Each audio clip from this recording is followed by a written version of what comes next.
লালগোলায় এবার হুমায়ুন কবিরের আত্মীয়ের স্কুল বাড়ি লজ বাজেয়াপ্ত করা হলো। হুমায়ুন কবিরের মেয়ের শ্বশুর বাড়ির সম্পত্তি বাজেয়াপ্ত হলো।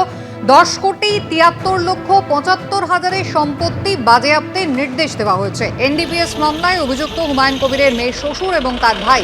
লালগোলা সহ 17টি জায়গায় হুমায়ুন কবিরের মেয়ের শ্বশুরের সম্পত্তি রয়েছে। সীমান্তবর্তী এলাকায় মাদকের কারবারের সম্পত্তি করলেই বাজেয়াপ্ত। আগামী দিনেও এ ধরনের বাজেয়াপ্তকরণ করা হবে। সমাজকে বিভাজন করতে টাকা ব্যবহার করা হয়েছে কিনা দেখবে পুলিশ। হুমায়ুনের মেয়ের শ্বশুরের সম্পত্তি বাজেয়াপ্ত নিয়ে এমনটাই প্রতিক্রিয়া পুলিশ সুপারের।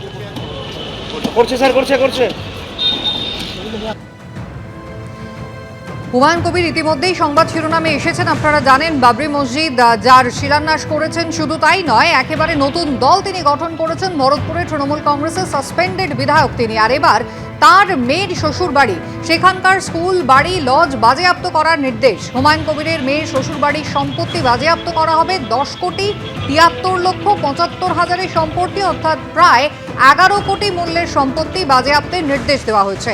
এনডিপিএস মামলায় অভিযুক্ত হুমায়ুন কবিরের মেয়ের শ্বশুর এবং তার ভাই।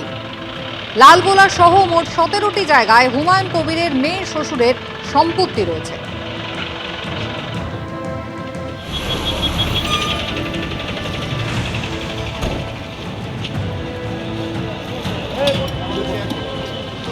হুমায়ুন কবির কি জানিয়েছেন এই প্রসঙ্গে দেখুন। হুমায়ুন কবিরকে সরাসরি পলিটিক্যালি মোকাবেলা করতে পারছেন না রাজ্য সরকার বা পুলিশ মন্ত্রী মমতা বন্দ্যোপাধ্যায়। তিনার মুর্শিদাবাদের পুলিশ পিডির পুলিশ সুপার কে সানিরাজ সাহেব থাকতেই এটা 2 মাস আগে থেকেই চক্রান্ত। আমি যখন সাসপেন্ড হই তারপরে থেকে এর মোকাবেলা আমরা করব।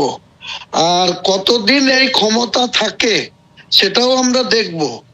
মুসলিম সমাজকে এটা আমি আরো বেশি করে বলবো যে আজকে মমতা ব্যানার্জি মুসলমানদের কি চোখে দেখে, কতটা প্রতিহিংসা পরায়ণ, এবং সরাসরি হুমায়ুন কবিরকে না পেয়ে মুর্শিদাবাদের পুলিশ পিডির পুলিশ এটা করতে দিন। হুমায়ুন কবিরের ভাবমূর্তি নষ্ট করার জন্য বা হুমায়ুন কবিরের আত্মীয় স্বজনকে দুর্বল করার জন্য, তাদেরকে ভয় দেখানোর জন্য, তাদের সম্পত্তি ক্রুক করার যে চেষ্টা সেটা হোক।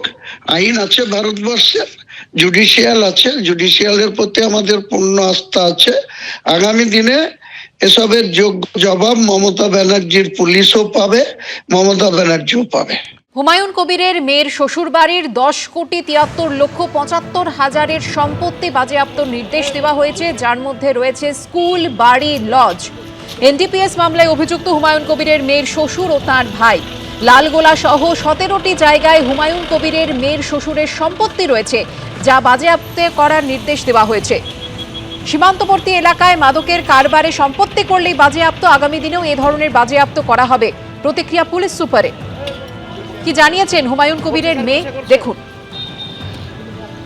তো বাবার জন্য, বাবার ওপর দুশ্মনী বের করার জন্য এটা মমতা ব্যানার্জি লোক করছেন। যেহেতু বাবার ওপরে কিছু করতে পারছেন না, তাই মেয়ে শ্বশুর বাড়িতে আঘাত করলে তো বাবার আঘাত হবেই, সেই জন্য এরকম করছেন। না, আগে থেকে না, যখন থেকে পার্টি চেঞ্জ হলো, বাবা নতুন জনতা উন্নয়ন পার্টির চেয়ারম্যান নিজে হলো, তখন থেকে এই যে এইসব কিছুর পর থেকেই হয়েছে শুরু, তার আগে থেকে না। হঠাৎ করে একেবারে রাজনৈতিক প্রতিহিংসা, আর কিছু নয়। কারণ নর্মাল যদি হতো তাহলে হেডলাইনটা জাস্ট আমার শ্বশুর মশাইয়ের হতো, হুমায়ুন কবিরের মেয়ের শ্বশুর বাড়ি হতো না হেডলাইনটা।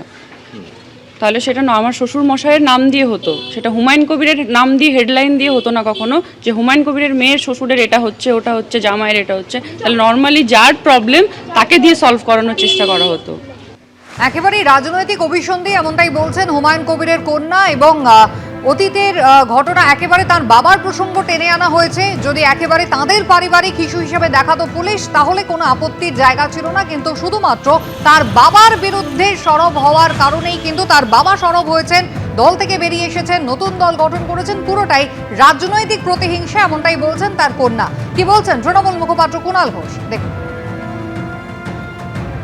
মামলা তো পুরনো মামলা তো গতকাল তৈরি হয়নি, তদন্ত তো গতকাল থেকে হয়নি, বা এই গত কদিনের হুমায়ুন কবির বিদ্রোহ করার পর কিছু তো হয়নি।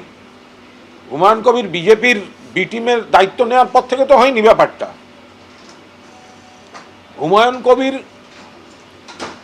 যে মামলায় তিনি ওটা বলুন যে এই আদালত যখন বলেছে তখন আদালতে আপনাদের আইনজীবীরা কি করছিলেন? আদালত তো সব দিক দুপক্ষকে বিচার করে নোটিশটা দিয়েছেন বা অনুমতিটা দিয়েছেন। ওই বিজেপির কথা শুনে নাটুকে বিদ্রোহ, ঘুরিয়ে বিজেপিকে সাহায্য করা, বিজেপির 19 সালের লোকসভার প্রার্থী নরেন্দ্র মোদী জিন্দাবাদ, হুমায়ুন কবির, ফলে এর সঙ্গে প্রতিহিংসার কোনো সম্পর্কই নেই, একটা পুরনো মামলা। এবিপি আনন্দ, এগিয়ে থাকে, এগিয়ে রাখে।